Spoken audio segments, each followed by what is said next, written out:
Yo, yo, yo, what's up? It's Chris Simms Unbuttoned, and I got a baller here today. Baller Supreme, that's right. Guy that's definitely going in the first half of the first round, maybe top 10. I don't know. Awesome. Best safety in the draft.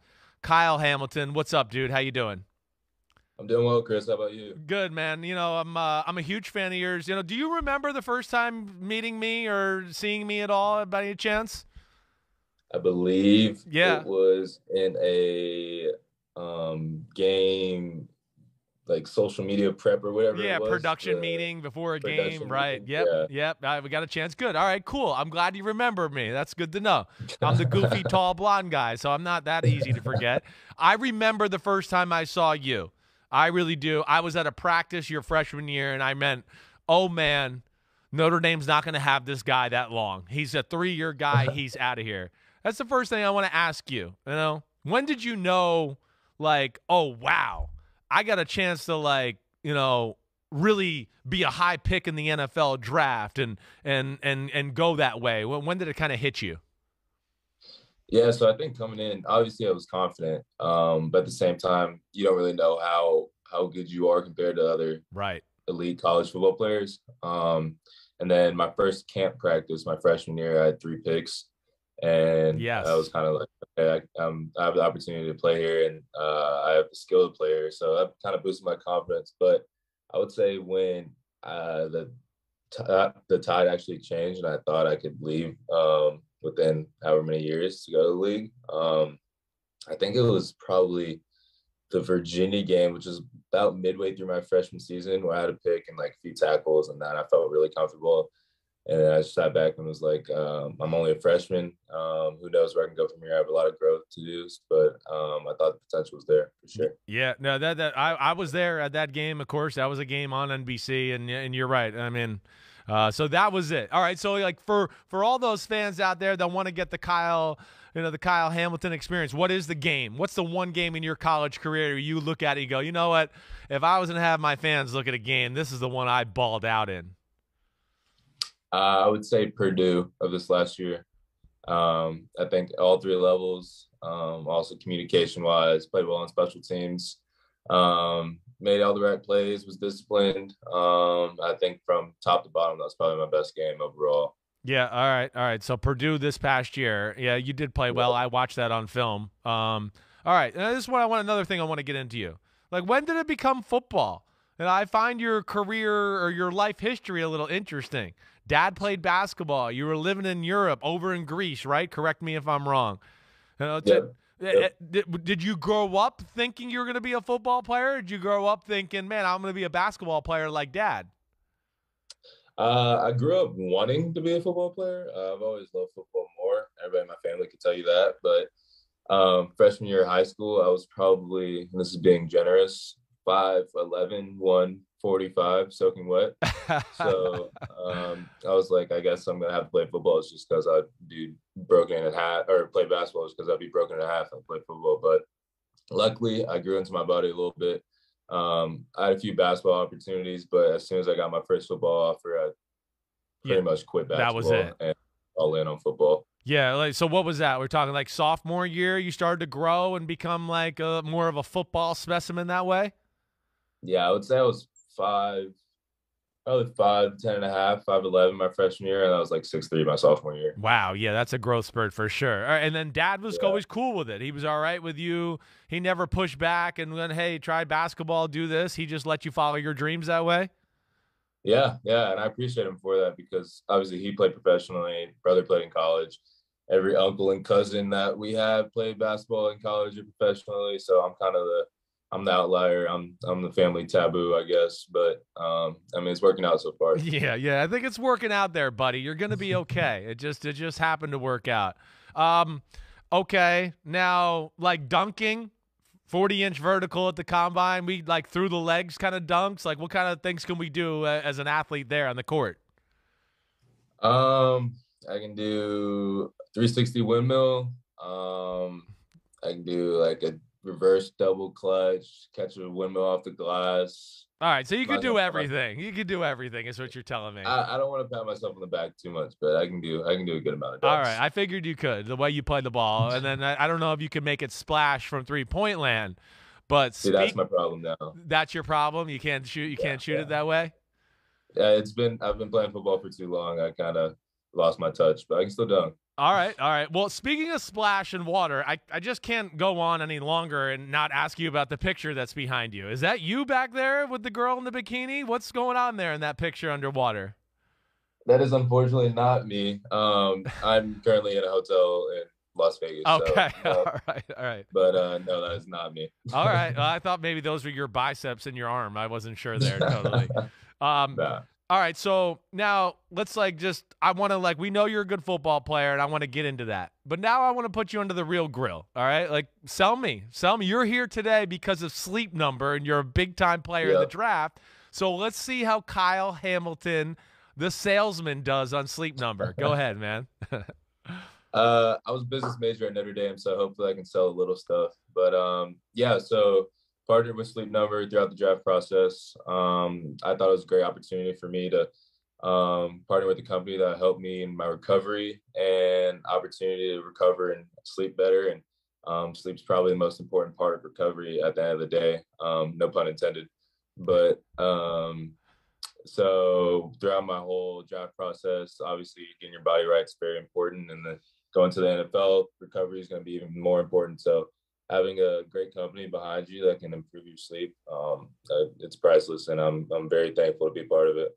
Yeah, good. That's cool. It's a great. I mean, you're right. Sleep is huge as a professional athlete, no doubt about it. Sleep Number is I need to get me one of those beds. I really do. Yeah, My wife sure. snores, and I need the bed to go up a little bit to stop her from snoring. All right.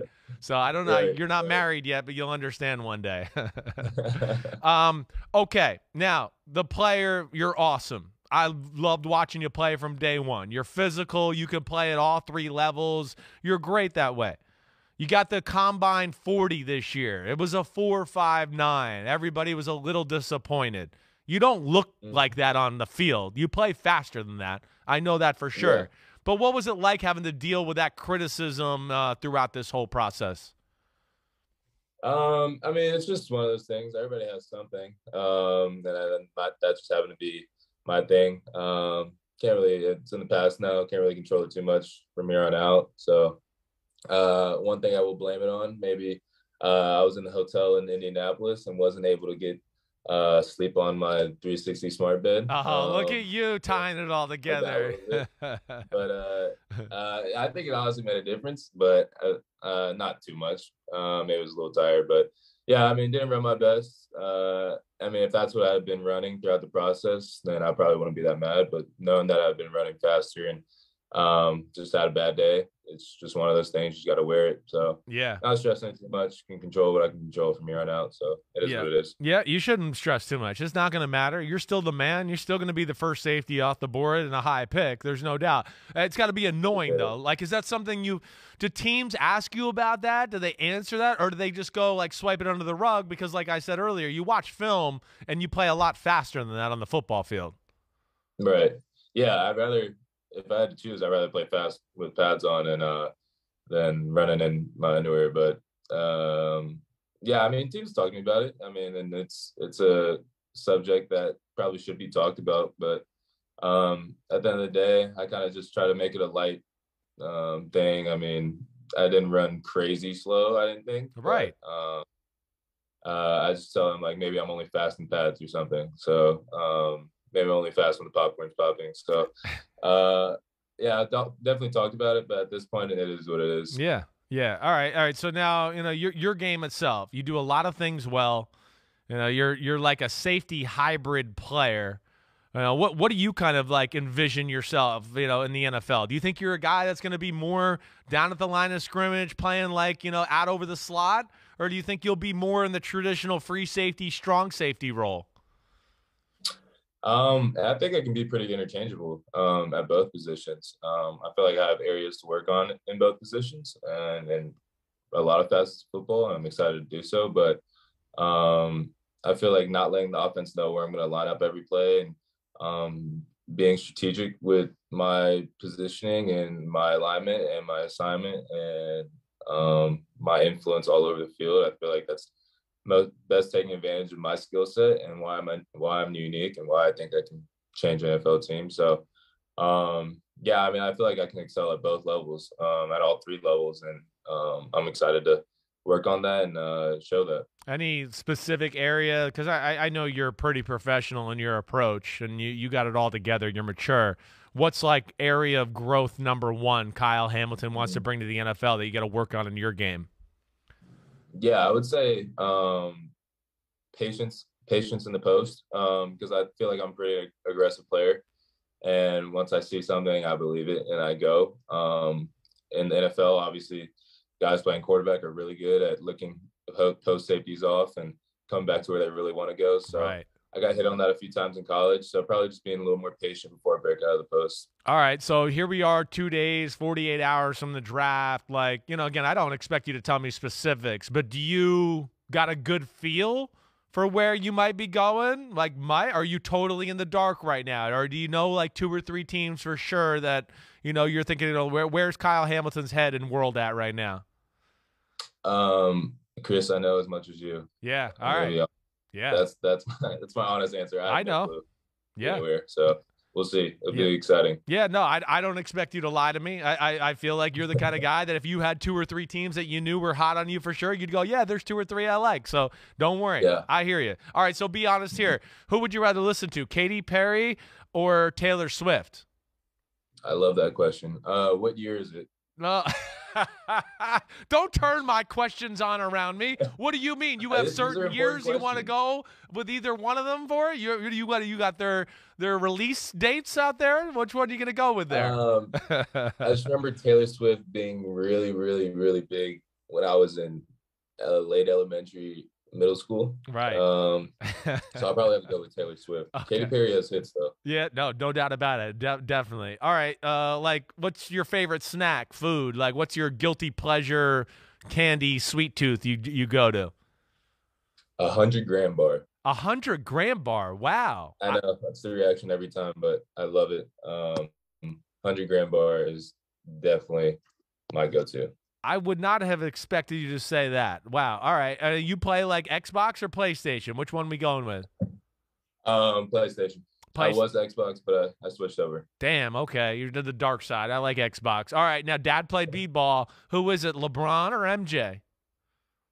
Objectively, LeBron. Objectively, LeBron. Okay. What did your dad say about that? Who was playing basketball during the Michael Jordan era in those years? He'll say MJ. Yeah. But we can have an hour-long show on this conversation if we needed to. Yeah. Digress. I hear you. Respect your elders. Jordan was better. LeBron's awesome too. All right, come on. All right, last thing you Googled. What's the last thing smart Kyle Hamilton from Notre Dame Googled? That's a great question. I think I Googled because we went to this restaurant last night. I think I Googled what is meat sushi. Have you ever had meat sushi? No. Again, that's a good. You're turning the questions around on me, but no, I've never had meat sushi. Yeah. Was it good? Did you get it? It was good. I would recommend it, but I had no clue what that was. Yeah. All right. All right, good. That was worth Googling for sure. All right, and then last thing. I know you got to go, and thank you to Sleep Number for letting us have some time with you. What's going to be the first purchase? What are we going to go with when we get that first big check in the NFL? I'm probably gonna, other than like house, obviously all the essentials. I think I'm gonna get like a large amount of sunflower seeds, like a garbage can worth, like huge, like lifetime supply of sunflower. I don't think that would even be a large purchase, honestly, but it'd be a large size purchase. Yeah, it's going to be a large size. It'd be a drop in the bucket money-wise for what you're about to hit. So, and you plain seed eater, like, or are you going to go, like, you go to the flavored ones, the Cajun, the barbecue? What do you do? Dill pickle. Dill pickle? Dill pickle, yep. I haven't done those. All right, I'll try that. All right, you're an interesting character. You really are, and you're a baller. I've been a big fan of yours ever since I saw you at Notre Dame. Good luck in the NFL. I got you going pick 11 to the Commanders, all right, in my mock draft. Okay. So we'll see what happens. But either way, good luck. I know you're going to kick butt in your NFL career, and hopefully we get to spend a little time again in the future, man. Thank you, Chris. I appreciate it. All right, buddy. Good luck, man. See ya. Hi, I'm Mike Tirico, and thanks for watching. Make sure to hit subscribe for the latest news and highlights from NBC Sports.